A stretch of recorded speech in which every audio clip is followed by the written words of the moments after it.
उत्तराखंड के वादियों में अगर किसी आवाज ने लोगों के दिलों को छुआ है, अगर किसी ने पहाड़ की पीड़ा, पलायन, प्यार और राजनीति को शब्द दिए हैं, तो वो नाम है नरेंद्र सिंह नेगी। लेकिन क्या आप जानते हैं, एक समय ऐसा भी था जब उनकी आवाज को दबाने की पूरी कोशिश की गई। उनके गाने राजनीति से टकराए और उन्हें भारी कीमत भी चुकानी पड़ी।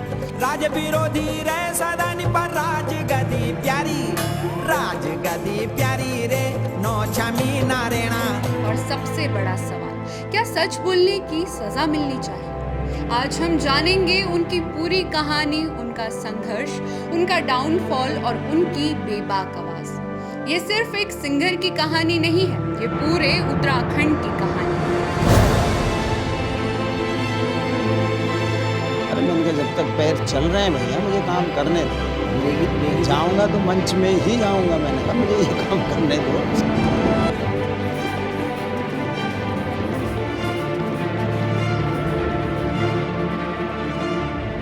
नरेंद्र सिंह नेगी जी का जन्म 12 अगस्त 1949 को पौड़ी गढ़वाल में हुआ। वो समय अलग था, ना बड़े शहर, ना सुविधाएं, सिर्फ पहाड़, जंगल और सादगी भरा जीवन।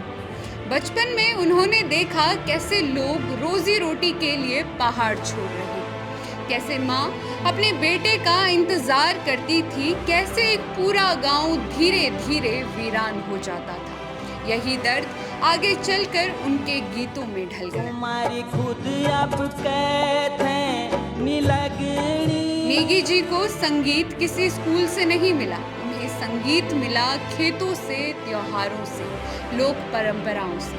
1970 के दशक में उन्होंने गाने लिखना शुरू किए और 1976 में आई उनकी पहली एल्बम गढ़वाली गीतमाला। शुरुआत छोटी थी, लेकिन असर बहुत बड़ा होने वाला था। धीरे धीरे नेगी जी का नाम हर घर तक पहुंचने लगा। उनके गाने अलग थे, क्योंकि वो सिर्फ गाते नहीं थे, वो सच्चाई बताते थे। उनके गीतों में पहाड़ का दर्द, पलायन की मजबूरी, प्रेम और बिछड़ना और समाज की कड़वी सच्चाई बखूबी दिखती थी। उनके कुछ आइकॉनिक गाने जैसे नौछमी नारेणा, ठंडो रे ठंडो, चली भे मोटर चली, टेढ़ी डूबण लाग्यू च, उत्तराखंड के लोगों में खूब प्रचलित रहे। जब ये गाने बजते थे तो लोग सिर्फ सुनते नहीं थे, वो खुद को उन कहानियों में महसूस करते थे।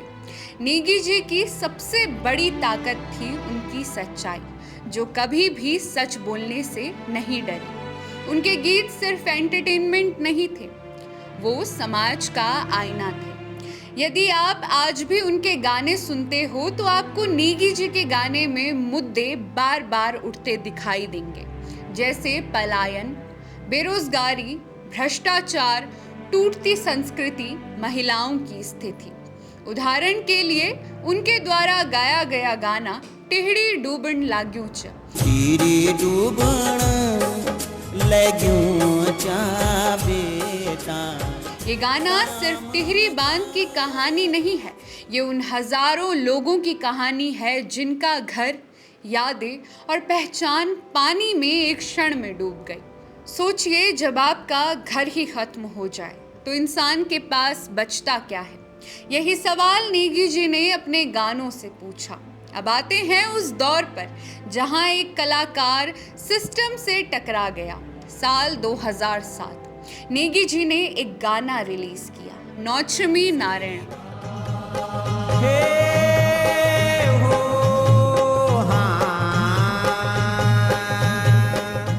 गाना अलग था क्योंकि इस बार उन्होंने सीधे सीधे राजनीति और नेताओं पर व्यंग्य किया। गाने में छुपे संदेश इतने तीखे थे कि वो सीधा सत्ता तक पहुंचे। और फिर हुआ क्या? उनके गानों को रेडियो, टीवी से हटाया गया, उन्हें अनऑफिशियल तरीके से ब्लैकलिस्ट किया गया, कई कार्यक्रम रद्द कर दिए गए। एक कलाकार जिसे लोग भगवान की तरह मानते थे, उन्हें चुप कराने की पूरी कोशिश की गई। यही उनका सबसे बड़ा डाउनफॉल माना जाता है। लेकिन क्या ये सच में डाउनफॉल था, या ये उनकी सच्चाई की सबसे बड़ी जीत? क्योंकि जिस आवाज को दबाने की कोशिश की गई वो आवाज और ज्यादा गूंजने लगी। लोगों ने उनके गाने और ज्यादा सुने और उनके साथ खड़े हो गए। समय बदलता है लेकिन सच्चाई हमेशा रहती है। नेगी जी ने हार नहीं मानी, उन्होंने गाना गाना नहीं छोड़ा और धीरे धीरे वो फिर से लोगों के दिलों में पहले से भी ज्यादा मजबूत होकर लौटे। आज भी उनके गाने हर शादी, हर त्योहार, हर पहाड़ी घर में बजते हैं। 2022 में उन्हें संगीत नाटक अकादमी पुरस्कार से भी सम्मानित किया गया। ये सिर्फ एक अवार्ड नहीं था, ये उनकी सच्चाई की जीत थी। नरेंद्र सिंह नेगी सिर्फ एक गायक नहीं है, वो एक आंदोलन है, वो एक आवाज है जो आज भी हर पहाड़ी दिल में गूंजती है। उन्होंने हमें सिखाया सच बोलना आसान नहीं होता, लेकिन वही सबसे जरूरी होता है।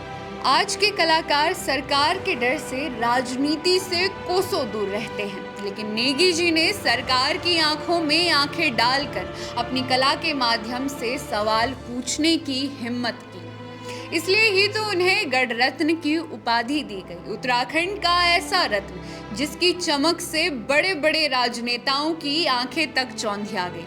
आज के लिए दोस्तों बस इतना ही। आप हमें कमेंट्स में ज़रूर बताएं कि अगली वीडियो में हम उत्तराखंड के किस व्यक्तित्व को कवर करें। अगर आपको ये कहानी पसंद आई हो तो वीडियो को लाइक करें, शेयर करें और चैनल को सब्सक्राइब करें, क्योंकि ऐसी कहानियाँ सिर्फ सुनी नहीं जाती, महसूस की जाती है। मैं हूँ अंजलि रावत और आप देख रहे थे दूर डायलॉग्स।